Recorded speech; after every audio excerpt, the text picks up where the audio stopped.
चलिए आज हम लोग एक्सेल में ना नेम देखने वाले हैं। नेम क्या होता है उसके लिए सबसे पहले क्या करेंगे, एक्सेल ओपन करेंगे, विंडोज आर दबाएं, रन बॉक्स आया, टाइप क्या करना है, एक्सेल। क्लोज करते हैं इसको। थोड़ा सा जूम इन कर लेते हैं हम लोग। नीचे आते हैं, जूम इन कर लिए। अब कहीं कुछ नंबर दे दिए हम, जैसे यहाँ पे नंबर देते हैं। अब इन सारे नंबर को क्या करना है, जोड़ना है, लेकिन जोड़ने से पहले उस एरिया को सेलेक्ट कर लेंगे। यहां से यहां तक उस एरिया का नाम दे देते हैं हम, हरदा, है ना। नाम देने के लिए क्या करेंगे, जो भी एरिया को सेलेक्ट करना कर लीजिए और ऊपर में आइए फॉर्मूला बार के बगल में, यहाँ पे नेम बॉक्स, यहाँ पे लिख लीजिए हरदा। लिख के क्या करेंगे, एंटर दबा देंगे। यहाँ पे देंगे बराबर सम, ब्रैकेट ओपन, हरदा लिख के ब्रैकेट बंद करेंगे और एंटर दबा देंगे। 15 होगा। यहाँ पे जैसे ही कोई वैल्यू हम चेंज करेंगे तो अपने आप ऐड हो गया, हो गया ना। तो उस एरिया का नाम ही हरदा हो गया। अब इसको क्या करते हैं, हम डिलीट करते हैं। फिर देखिए, अगर हम यहाँ पे देते हैं नेम, कुछ नंबर देते हैं, physics, chemistry, bio, total, Ram, Mohan, Sohan, Vikas, ये नाम दिए और कुछ नंबर दे देते हैं। केमिस्ट्री में भी कुछ नंबर देते हैं।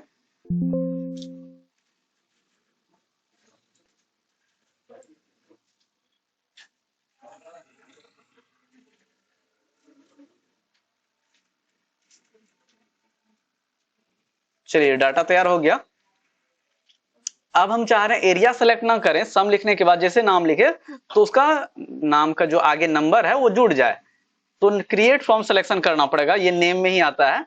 क्या करना है, डाटा को पूरा सेलेक्ट कर लेना है, एक भी रो या कॉलम एक्स्ट्रा सेलेक्ट नहीं करना है। फिर कहाँ जाएंगे हम लोग, आ जाना है फॉर्मूला में। फॉर्मूला है ऊपर में, फॉर्मूला में आने के बाद क्रिएट फ्रॉम सिलेक्शन है, टॉप रो और लेफ्ट कॉलम, ये दोनों पे टिक लगा हुआ रहेगा, एक नंबर और 2 नंबर पे। और क्या कर देना, हमें ओके कर देना है। अब यहाँ पे जैसे टोटल के नीचे हम देते हैं बराबर सम, ब्रैकेट ओपन करेंगे और जैसे लिखेंगे राम तो राम का नंबर सेलेक्ट हो गया। जैसे मोहन लिखेंगे तो मोहन का नंबर सेलेक्ट हो जाएगा, यानी जो भी नाम लिखेंगे उसका सेलेक्ट हो जाएगा। राम लिखे तो राम का नंबर सेलेक्ट हो गया और एंटर दबाएं।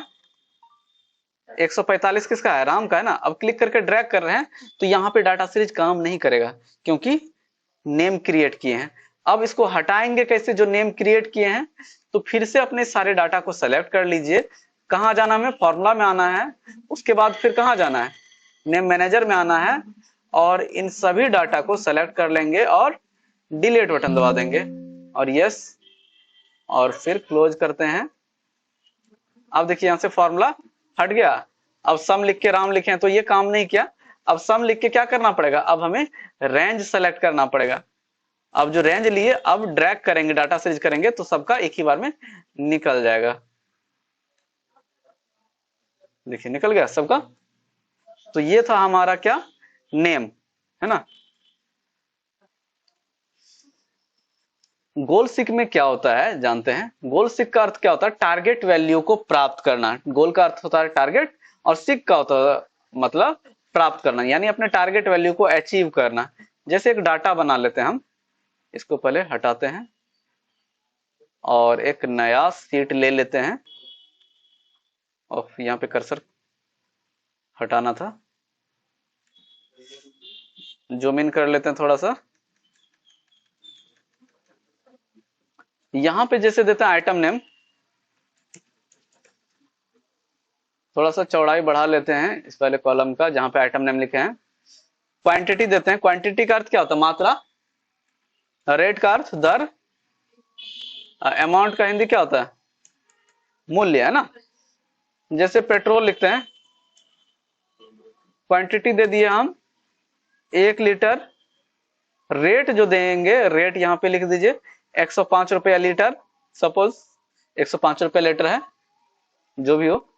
अमाउंट कैसे निकालेंगे, बराबर देंगे, क्वांटिटी पे क्लिक करेंगे गुना के लिए स्टार और रेट पे क्लिक करेंगे। आप बोलिएगा सर 1 लीटर था तो डायरेक्ट आप यहाँ पे 105 क्यों नहीं दिए? इसीलिए नहीं दिए ताकि कल होके अगर क्वांटिटी चेंज होगा तो ऑटोमेटिक मेरा वैल्यू चेंज हो जाएगा। देखिए 2 दिए तो अपने आप वैल्यू चेंज हो गया ना, क्योंकि इसमें फॉर्मूला लग गया।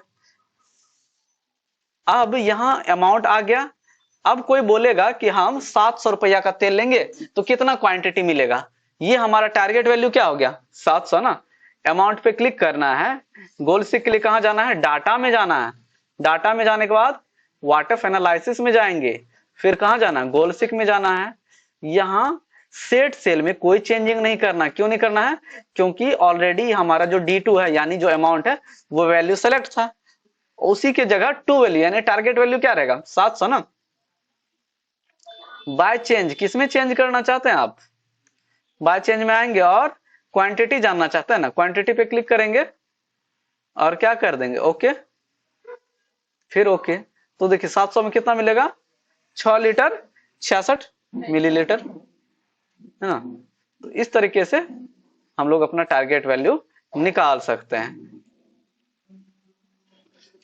अब यहाँ पे हम लोग एक गोल सिक में देखने वाले हैं इंटरेस्ट वाला फॉर्मूला, है ना। जैसे कोई मंथली डिपॉजिट कर रहा है 800 रुपया या दे दिया 3000 दिया, ठीक है। मंथली डिपॉजिट किया, किसी को ब्याज में दिया 3000 और समय दिया 7 महीना का या 8 महीना का समय दिया। रेट लिया 10 रुपया सैकड़ा, जो गांव घर में ब्याज चलता है ना। इंटरेस्ट तो ब्याज का फॉर्मूला क्या होता है? बराबर मूलधन गुना समय गुना दर बटे 100, ये होता है ब्याज का फॉर्मूला। बचपन में पढ़े हैं आप लोग। तो इसका 8 महीना में कितना हो जाएगा? 10 रुपया सैकड़ा के दर से ब्याज 2400 होगा ना। अगर 3000 रुपया दिया है तो उस व्यक्ति को कितना पैसा मिलेगा 8 महीना के बाद? 1 मिनट रुकिए।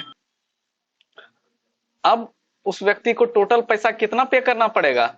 जो 3000 वो मूलधन दिया था, मूलधन दिया था, प्लस जो इंटरेस्ट मिला। इंटरेस्ट कितना था? 2400 था ना। तो टोटल कितना हो जाएगा? 5400 होगा। इतना पैसा पेमेंट करना होगा कितना दिन के बाद? 8 महीना के बाद। यानी वो व्यक्ति 3000 रुपया ब्याज में लगाया 8 महीने के लिए 10 रुपया सैकड़ा में, तो उसका ब्याज कितना हुआ? 2400 रुपया हुआ 8 महीने में। तो उस व्यक्ति को टोटल कितना पैसा मिलेगा 3000 का? 5400। कितना दिन में? मात्र 8 महीने में मिल जाएगा। लेकिन उस व्यक्ति का लालच बढ़ गया। अब वो सोच रहा है कि 20,000 रुपया मेरा कितना दिन में जमा होगा, कितना महीना में। तो उसका टारगेट वैल्यू क्या हुआ? 20,000। टोटल अमाउंट पे क्लिक करते हैं, फिर कहां जाना है हमें? डाटा में। फिर कहां जाना है? वाटरफ एनालिसिस में जाना है। फिर कहां जाना है? गोल सिक में जाना है। टू वैल्यू यानी टारगेट वैल्यू क्या देंगे हम लोग?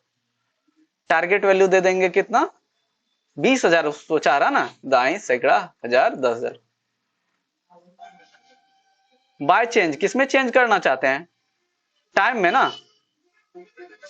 टाइम पे क्लिक कर लेंगे और ओके कर देंगे।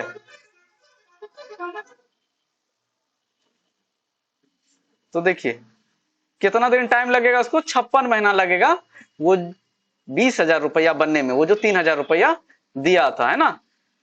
तो इस तरीके से निकाल। चलिए आज हम लोग देखते हैं कोई तारीख है, जैसे 26 जनवरी ना, 26 जनवरी 1947। चलिए 1947 इस तारीख को कौन सा दिन था ये जानना चाहते हैं। तो क्या करना है हमें? इस तारीख पे क्लिक कर लेना है। तारीख पे क्लिक करने के बाद फिर कहां जाना है हमें? आ जाना है होम टैब में। होम टैब में आने के बाद नंबर के आगे क्लिक करना है। यहाँ नंबर ग्रुप है ना, इसके आगे छोटा सा बटन है, इस पे क्लिक कीजिएगा।